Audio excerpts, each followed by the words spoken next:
एक आई असून हरली म्हणावं लागेल या लेकरांपुढं. पण मला कळून चुकलं की आता माझ्याच लेकरांसाठी तुमच्याशिवाय कोण नाही.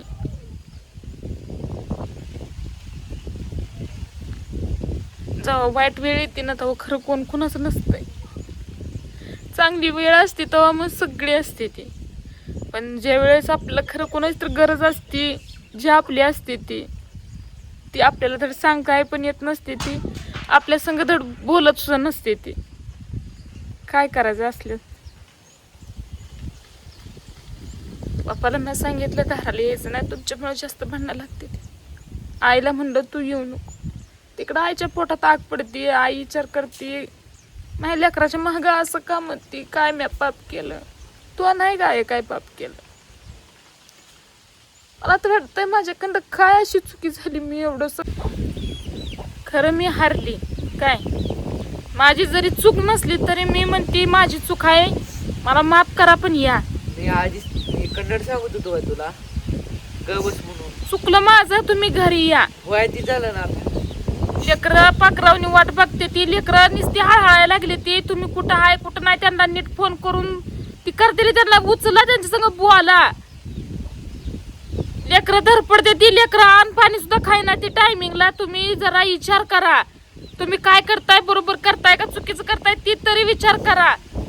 जे काय चाललंय चांगलं आहे का वाईट आहे बघा, मनाला तुमच्या विचारा.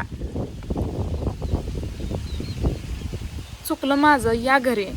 आपला परपंच, आपली लेकरं, आपला संसार कोण कोणाचं नसतंय. व तुम्ही जसं गेलाय तसं घराचा पकांडरा झालाय. किती तुम्हाला बोलू मी. तुम्ही सुधारायसाठी मी बोलते, पण तुम्ही लय जावत जास्त ही होताय, बिघडताय. आपलं चांगलं चाललं होतं, आपण धडपडतोय, दोघं दुईकंड करतोय, तुम्हाला पण माहित आहे.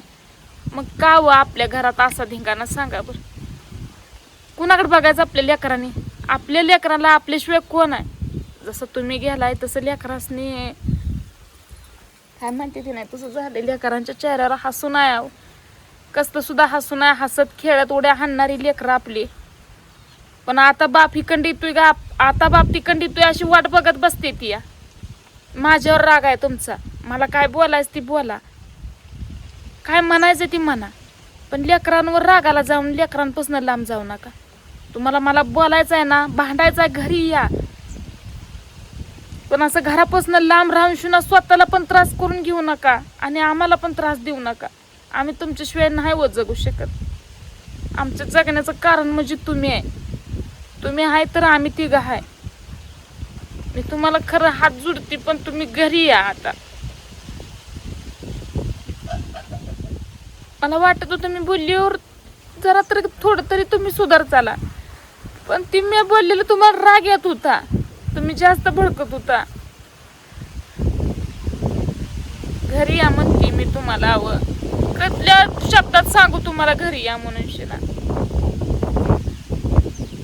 आपली गुरढोर आहे ती, आपलं रान, आपलं घर, आपली लेकरं. ह्या लेकरांशिवाय आपले हरली. तुमच्या पुढं तर मी मस्तक टेकवलं बायानं. लय दांड आहे तुम्ही, लय रेगलाय तुम्ही. तुमचं काय माहिती ती स्वभावात बदल करत नसता. मी सकाळ पप्पाला फोन करतो पप्पा फोन उचलतो काय होईल ठेवेल. पण मला आत्मविश्वास आहे पप्पा 2 दिवसात आता घरी येतो. तुम्ही घरी या, घरी आल्यावर आपण बघू काय करायचं काय नाही. पण तुम्ही असं बाहेर आहे ती तुमचं चेहरा बघून पोरं अजून खसते ती. तुम्ही जिथं चाल तिथनं घरी या. लेकरं फोन करते ती, त्यांचा फोन उचला. माझ्या संग राहिलं त्यांच्या संग 4 शब्द बोला. लेकरासनी बरं वाटल. लेकरं आज शाळेला सुटे सकाळ धरणं फोन लाभत ती, पण तुम्ही फोन काय उचला नाही. लोकांच्या फोनवरनं पोरं फोन करते ती. येईल त्याला म्हणते आमच्या पप्पाला फोन लावा. तुम्हाला चांगलं वाटतंय का? ही पोटात आग पडते, डोंबळा उठतोय माझ्या निसता. जसं तुम्ही लेकरं सांभाळताय ना तसं मायाच्यानं होई नाही. जसं तुम्ही त्यांना गुडघ्यानं खायला आणून घालताय तसं मायाच्यानं होणार नाही, कधीच होणार नाही. बापाची बराबरी आई करत नाही.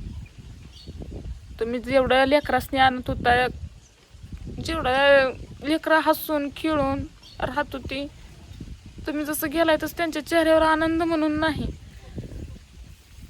कुणाची दृष्टी लागली माझ्या परपंचाला, माझ्या सोन्यासारख्या घराला कुणास ठाऊक आहे. असं माझं काय ना काय चांगलं चाललं की असं माझ्यात मिठाचा खडा कोण नाही कोण टाकतंय. नशीब कसलं म्हणायचं मला. मी एवढं सगळं संग चांगलं राहते, माझ्या संग असं का होतं. मी एवढं सगळ्याला एवढं मनापासून एवढं सगळ्यासाठी करते धडपडते, पण मला कळून चुकलं की आता माझ्याच लेकरांसाठी तुमच्याशिवाय कोण नाही.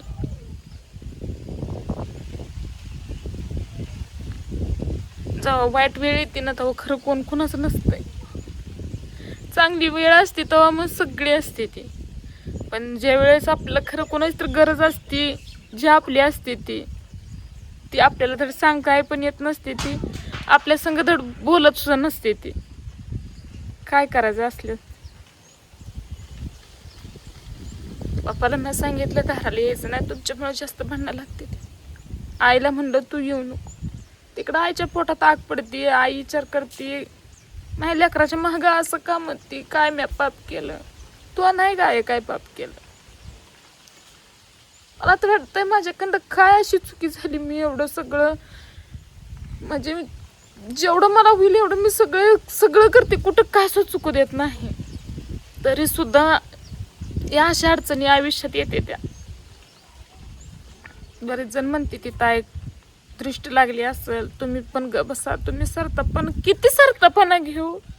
ह्या घराचं पक राख रांगोळी व्हायची वकूत आली, कुठपर्यंत गप्प बसू. वाटतं आपण आता जर गप्प बसलं तर जास्त काय तर मोर होईल. आता तरी आपण आपल्या लेकरांसाठी बोललं पाहिजे, कुठं तर थांबलं पाहिजे म्हणून मी बोलते धडपडते, पण ते सगळं चुकीचं होत जातंय. मी जिथं चांगलं करते तिथं चुकीचं होऊन जातंय समज.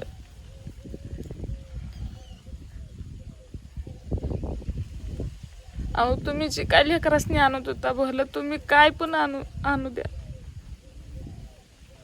ती खाल्ल्यानंतर ना जी लेकरं उड्या हाणून तुमच्या संग हसून खेळून जी बोलत होती, मी सोन्याचा घास जरी घातलं तर लेकरं माझ्या संग हसून खेळून नाही. ती जी आनंद जी हसूपणा तुम्ही होता तेव्हा जे त्यांच्या चेहऱ्यावर होता ते आता नाही. एक आई असून हरली म्हणावं लागेल या लेकरांपुढं.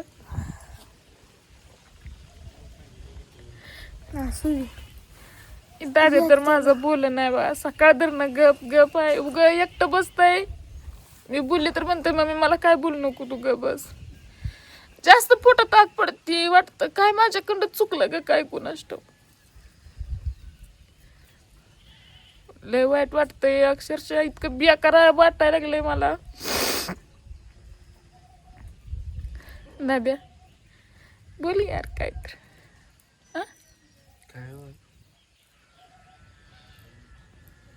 सोन्यासारखी लेकरं आहे ती व या लेकरांसाठी घरी तुम्हाला कुठल्या शब्दात कुठल्या भाषेत सांगू. आता सांगा, लय खेळ झाला परपंचाचा, आपला तमाशा झाला. तुम्ही घरी या, मी तुम्हाला हात जोडून सांगते तुम्ही घरी या.